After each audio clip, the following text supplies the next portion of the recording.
So this was our first clean transition dialogue, which was focused on hydrogen. Both the President of the European Commission, Ursula von der Leyen, and the first Executive Vice President, Maroš Šefčovič, want to really bring Europe into a competitive position in clean tech.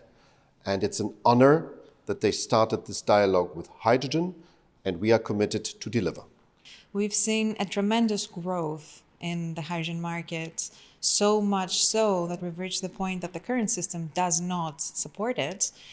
Thus, we must address the matter, discuss, make recommendations, and make some difficult decisions. We want to make sure that we would have enough hydrogen for our green transition, that create the good, conducive conditions for these projects to happen, and that Europe would be a leader in this very important part of the green transition industry. There is a great momentum. Of course, there are difficulties and complexities in taking FID, but the industry has, and the institution and the industry are working together very well and strongly in order to overcome these difficulties. We need to overcome the chicken and egg dilemma, which means nobody invests into hydrogen if it's not clear that there is a market, that there is an offtake.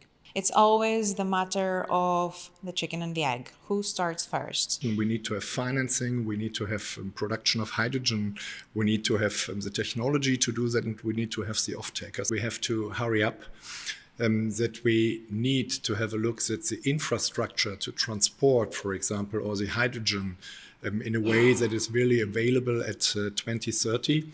Our main message for today is the importance of having a very well integrated program of development of infrastructure between the European and the national level, and to make sure that the projects that are proposed at European level are seen through when developed at national level. We have to move from the legislation down to the concrete project management. Now that's the phase to implement what our goals are, and I believe that in this close cooperation we can achieve that. And that is why we think that Europe needs to buy from European industry, European products. Really appreciate that the EU Commission and Mrs. von der Leyen has taken these impulse here to bring the industry together, because it's quite a complex situation. So what I promised to all stakeholders was that we not only been carefully listening to them, but we are making very clear plan for future actions. We are going to draft it, we are going to share it with them, and of course we are going to ensure the proper follow-up